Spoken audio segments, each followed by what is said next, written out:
Hi, this is my quick fix for a 2013 Toyota Corolla. The heat shield was falling down, and I saw some videos where guys had to drill them into the side frame here, these little pieces here. But as you can see, it's nice if you can get your car up in the air, but when you're crawling upside down, getting a drill under there is not easy.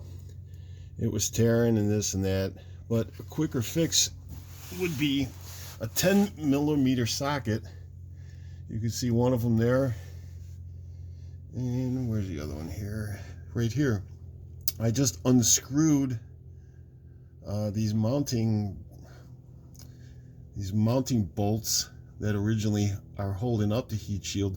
Took them down. That's a 10mm nut there, and put on a washer, and one of them I put a rubber underneath there so it wouldn't rattle, just in case. I don't think I would have needed that.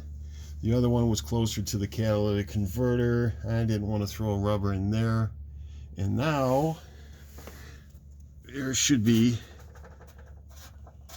no more rattle. So hopefully that helps you.